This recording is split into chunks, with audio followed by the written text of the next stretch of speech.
cops are here to help and protect citizens, what happens when they're actually secret killers in disguise? Was it Kelly? Yeah, right now you're charged with murder, and it is Kelly. No! Here are 3 examples of when cops try to get away with murder, starting with the horrifying case of William Talley. On the 11th of May 2019, police received a worrying phone call explaining that former police sergeant William Talley had been in an argument with his girlfriend, Kelly Levinson. At some point during the fight, he fired gunshots at her. What? William quickly left the scene, stealing Kelly's truck, but was worried he may have done more damage than he realized. So I don't know anything. Bro, that's crazy. Since then. So nobody's here has been injured. No, that's what I told Shout out Patrick Never Lied for the follow. him when I called. He told me that he was in Silver. The police had to immediately treat this like a crime scene and decided to search the house to ensure Kelly's safety. There was one thing on the officers' minds, and they were all silently pleading that they wouldn't find her dead. Deputy Brown, who used to work with Albert. There's a dog in there. Yep, see right there. Start again, man. Upon entering the house, evidence of some kind of physical altercation was scattered throughout. As they entered the kitchen, though, they would find Kelly's dead body lying on the ground. With all the evidence the police had, it wasn't difficult for them to determine their main suspect. But catching him was another matter. They knew that William had received both police and SWAT training, so he'd be difficult to catch. However, all of a sudden, police received a phone call informing them William had gotten into a car crash. The cops rushed to the hospital where they found their number 1 suspect waiting for them, bruised and bloodied. We're gonna take care of you now.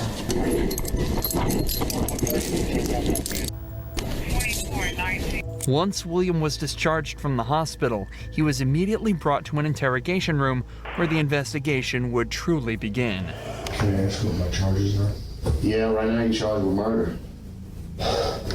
You're charged with violation of oath of office, and you're charged Who? with possession of a firearm during the commission of a crime. Who? That's what we're hoping you can tell us. Maybe once we start talking about it a little bit, It wasn't Becky, was it? Who was it, Kelly? well, Was it a cop? William mentions 2 names here, Becky and Kelly. Of course, we know Kelly to be his girlfriend, but William was actually married to another woman named Rebecca Talley who he'd been cheating on. William obviously appears dazed and confused, but whether this is just an act or not is another question. He'd spent multiple days in the hospital and was discharged after being medically cleared, so it's unlikely he'd still be this out of it. Regardless, it at least seems to be keeping him calm. At least for now. and you can sign this. Nobody's talking with me about things. Well, we're gonna get to that. That's what we're hoping to get to. No, I'm not talking until somebody talks to me. I can tell you who, if we can get started there. And it is Kelly. No! Don't do that. No! No! Tally, come on. Tally. Deal. Hey, bro, realize his whole life is gone. Damn. Billy. No!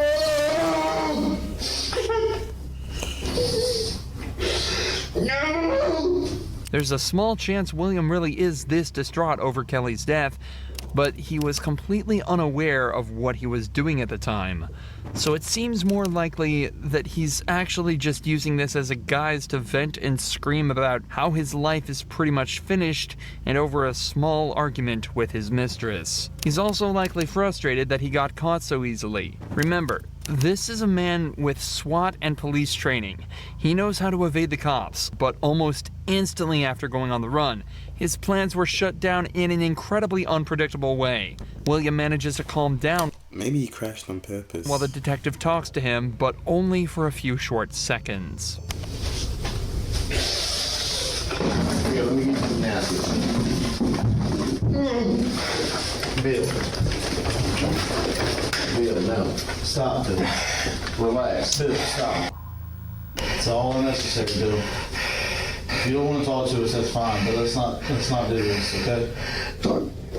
Okay? Just let's not do this. Who else to go? Damn, imagine just knowing your whole life is just thrown away just like that. It's crazy. Right now you're hurting yourself. Don't care about me. Well- Who else that I hurt? There's no one I else. keep hearing when people whisper, or whispers. Okay, well, what whispering do you hear? No, tell me the truth. Okay. There's no one else hurt, okay?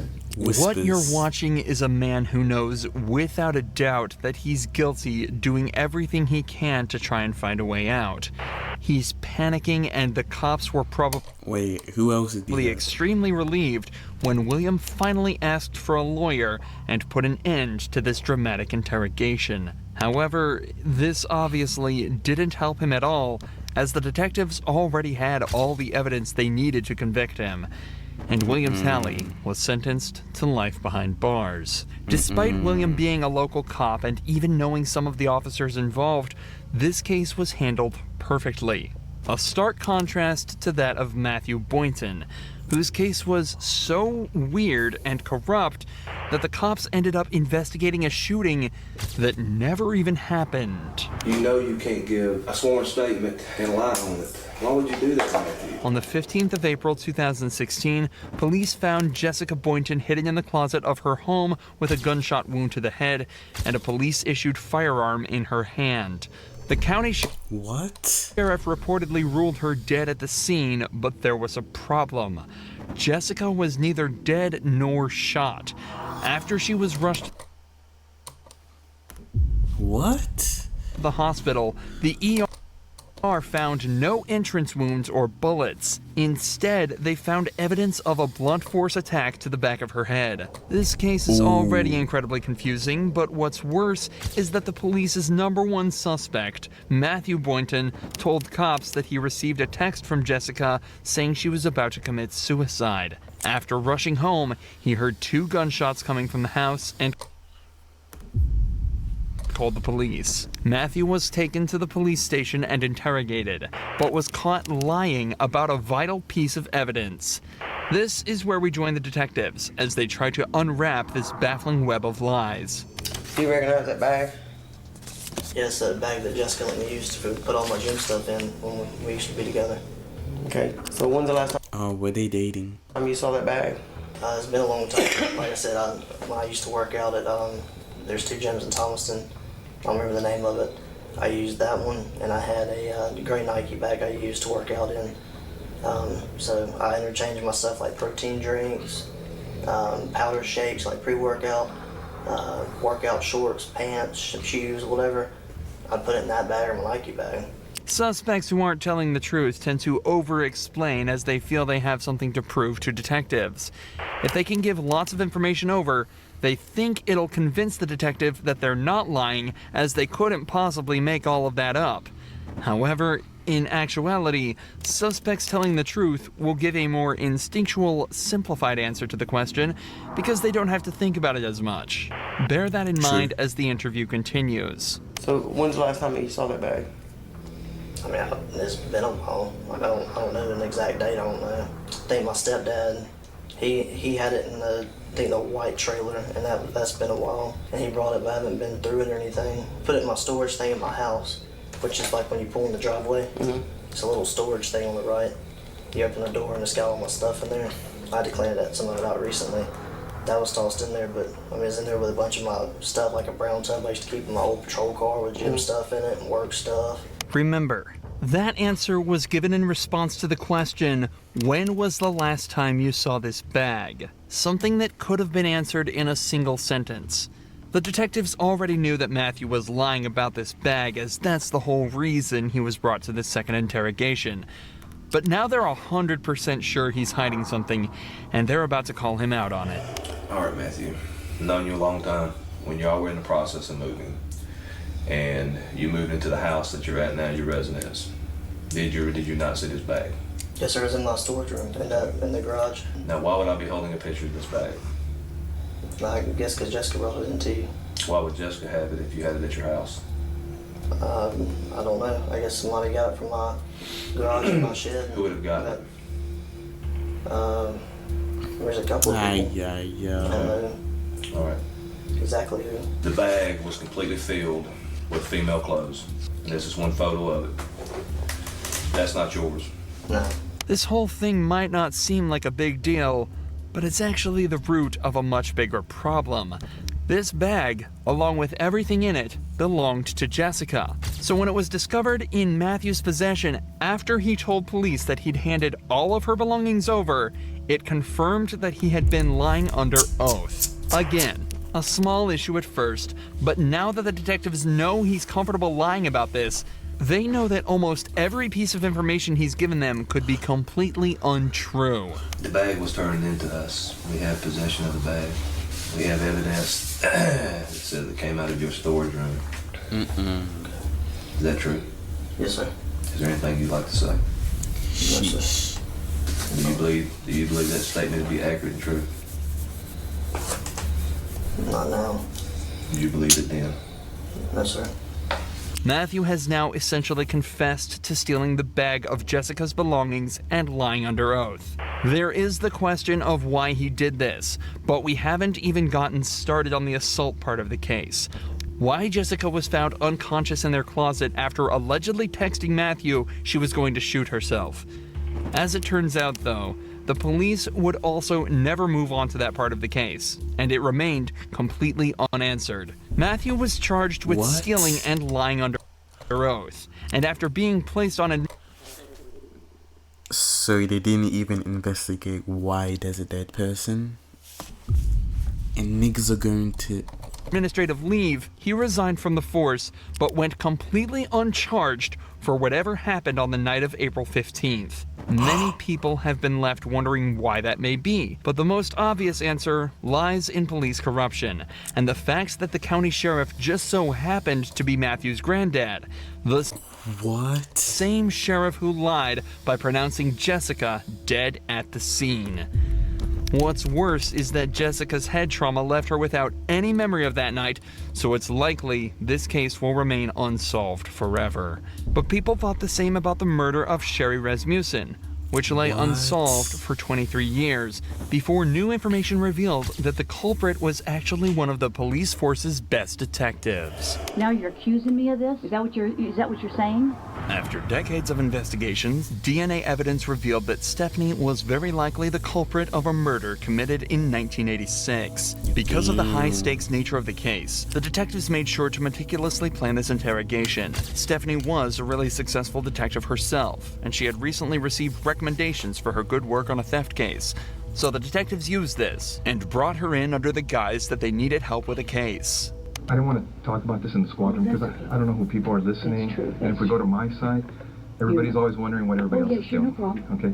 An interrogation room is a strange place for such a conversation to take place, so to put her mind at ease, detectives told her this was the place they'd least be likely to be overheard, as the case details were strictly confidential. Sherry Rasmussen's body had been found at her home after being shot 3 times. At the time, police suspected the murder was a result of a burglary gone wrong, but the case went cold when they couldn't identify the suspect. However, 23 years later, when revisiting the case, detectives found evidence that led them towards Stephanie, a girl who had been trapped in a love triangle with Sherry and her husband, John Rutten. So the detectives decided to bring niggas killing for love now. Up John's name to see how she'd react. Were you guys friends, close friends? Yeah, we're very close friends. Yeah? I mean, what's this all about? It's a case we're working on. It involves John, and in there's notes and stuff that he knew you and stuff. Oh, yeah. I mean, we good friends. Lived in the dorms for 2 years. Was there ever any relationship or anything that developed between you guys? Yeah, I mean, we dated. You know, I mean, what's this all about? Well, it's relating. Oh, she's getting anxious. His wife. Both the detectives and Stephanie have tried to seem as friendly and relaxed as possible around each other, but Stephanie is obviously starting to get very anxious at this point. Even though the detectives gave a somewhat believable excuse, she is now in an interrogation room faced by 2 detectives being questioned about a girl she supposedly murdered 20 years earlier. Her breathing has become faster, and her language is defensive, and her movements have become more erratic.